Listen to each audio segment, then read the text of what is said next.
All right, welcome.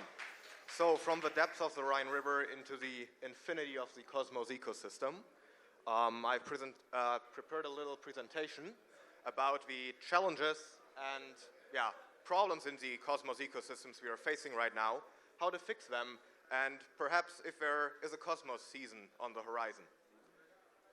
So that's our journey for today. I'll give you a very brief intro to Cosmos, just in case you're not familiar yet. Then we're gonna talk about the current pain points, see if the devs can do something and fix all of that, and then take a little glimpse into the future and take a look at the road ahead. All right, so a very quick intro to Cosmos. In contrast to a chain like Ethereum, where we have one main chain with several dApps built on top of it, in Cosmos you have an ecosystem of sovereign app chains. So most chains stand for themselves, and via IBC, that's the inter-blockchain communication protocol, they're interoperable with each other. So they can talk to each other, they can communicate. And all of these chains are built with the Cosmos SDK. The Cosmos SDK is the Cosmos Software Development Kit, and they're secured with the Tendermint consensus. So like Bitcoin's proof of work, Tendermint is a delegated proof of stake. So it works a little bit like Ethereum's proof of stake, but there are some minor differences. Here you can see a picture from MintScan, or from a map of zones, and there you can see all of these different interconnected Cosmos chains.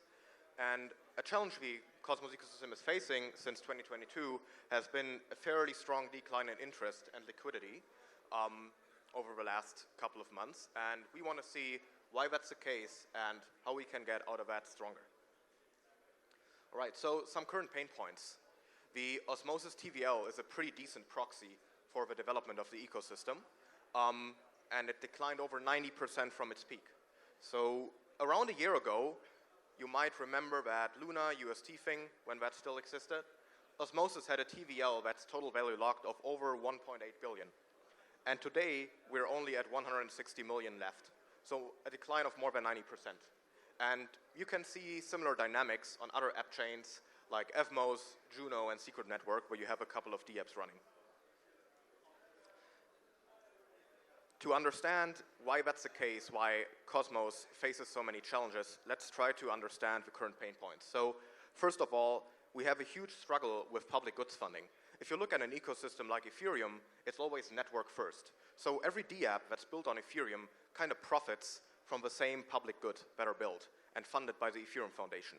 In Cosmos, on the other hand, it is stack first. So what's the stack? That's IBC, the SDK, and Tendermint. And the funding for that is very reliant on the Cosmos Hub. So that's the OG Cosmos chain, and their community pool consisting out of Atom, where around $30 million are in it right now. But the problem in the Cosmos ecosystem is that none of the value that is created by funding these public goods accrues back to the Cosmos Hub as a central entity. So they're spending their community pool, but there's no value accrual back. And if there's no value accrual back to your native coin, this native coin is going to lose value over time, and so is your community pool if that's only consisting out of Atom, and then you're gonna end up having some problems funding these public goods in the long run. And besides that, we are facing severe coordination difficulties. So if you ever dared to take a step into the Cosmos Twitter bubble, chances are that you entered a burning hell out of governance drama and irrational discussions, with the loudest and unproductive voices usually being the most popular. And besides this governance drama, there's no central entity doing BizDev for the ecosystem. If you look at a chain like Polygon, you are able to witness very, very strong BizDev over the last months and years. And in Cosmos, you don't have that. And even if you had it, question would remain, what are you doing BizDev for? You're doing BizDev for a stack that doesn't accrue any value back to your own chain. So another problem there. Then let's look at composability. So in Cosmos, as I mentioned, you have all of these sovereign app chains. So there is no shared security layer. Every chain has their own validator set, their own validators, own security. And that creates a heterogeneous system. So on Ethereum, you have synchronous transaction settlement. If you're a little bit familiar with DeFi flash loans and all of that stuff, you're able to interact with several dApps in one single transaction, synchronously. And that's created a lot of potential for innovation. You don't have that in Cosmos because you have to interact with all of these chains individually, and you cannot do it synchronously because they're all secured individually. So it's an asynchronous transaction settlement, and all of these IBC transfers between one chain and another where you want to interact with different DApps takes time. So that results in a prevention of a lot of super interesting DeFi innovation. Then we have token design. So token design, in my opinion, consists out of two main pieces. One is monetary policy. So that's what's often talked about when we're thinking about tokenomics. That's the inflation schedule, that's the initial distribution. So like, who gets how many tokens, how is the whole, inflation engineered? And then on the other hand, you have mechanism design, and that talks about what creates new token supply, what creates token demand, and perhaps what burns tokens. So, for example, the new fee schedule with the base fee and the extra fee for the validators on Ethereum, that would fall under mechanism design. And if you look at some efficient networks like Solana, or in the Cosmos ecosystem at Osmosis, at Evmos, as Juno, where you have very little transaction fees, because you don't have with the block space demand exceeding the block space available, it is very hard to make these networks profitable, because you still need to have some emissions to incentivize people staking. So yeah, especially in a bear market, that has some fairly negative impacts. If you look at these very inflationary tokens, you could witness that in Osmosis, in Juno. It's been a downward spiral for over a year now, and right now you just have no influx of new capital. Instead, you have an exit of capital, just leading to a negative reflexivity. Finally, we have some user experience problems. So as you are probably familiar with wallets like MetaMask, or in the Cosmos ecosystem with the Kepler wallet, whenever you want to sign a transaction, you manually have to approve the extension on Google. You cannot sign it directly in the app. So you always have the wallet as your on-chain signing agents. Well, it's not really a problem for people who are very familiar in crypto, who have been around for years, interacting with these DApps day to day. For the everyday user, if you think about your parents or your grandparents, it would be fairly annoying for them to get acquainted with that. So we need some definite UX improvements. So let's try to understand, can the devs do something?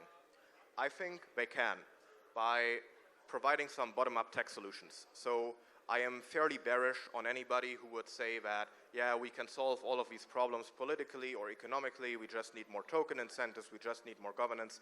No, that's not going to work. You cannot solve these deeply technical problems with politics or with economics. Especially token incentives, they're always temporary. So they're never a good solution to solve problems in the very long run.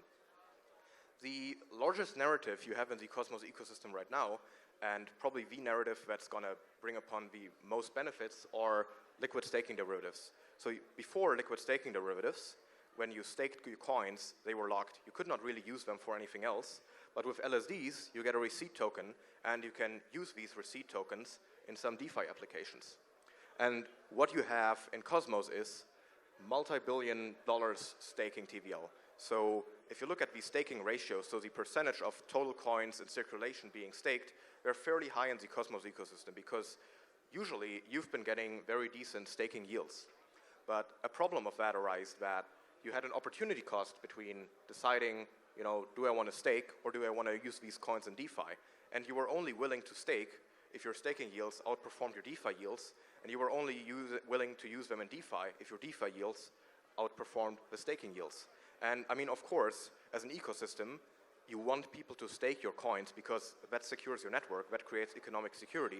But on the other hand, you also want some DeFi liquidity, because if you don't have DeFi liquidity, you can literally not use any application with size. And that's a base requirement to create any innovation on a network. So that whole conflict of interests is going to get eliminated by LSDs, because now you can stake your coins, you get a receipt token, and with that receipt token, you're incentivized to deploy them somewhere in DeFi if you just get any additional marginal yield on them. So it drastically reduces the necessity for these super inflationary, super excessive DeFi incentives. then besides the whole LSD paradigm, there needs to be a solution for enabling synchronous transactions so that you can interact with several chains in the same transaction, that you have synchronous settlement. Maybe you've heard of interchain accounts and mesh security. So mesh security is a concept where the security layer of different chains secures also other chains, and that goes bidirectionally. That way, you can share a validator set, and that is one step closer to enabling these synchronous transactions. And with interchain accounts, that's going to enable you to, from one chain with your Kepler wallet account on one chain, sign a transaction on another chain. So these two innovations are not going to, 0 to 100 fix that problem, but they are a very good step into the right direction. Then we also need to diversify community pools. That's very hard to execute in downturns because, if you're part of the community and the foundation behind your project is going to start dumping tokens on you, most people are going to be very pissed if you don't have constant capital influx that's going to absorb that sell pressure. But I would argue diversifying community pools is necessary. It's just, 101 of basic risk management. But again, the time for that would have been the bull market of 2021. Right now, fairly difficult to execute.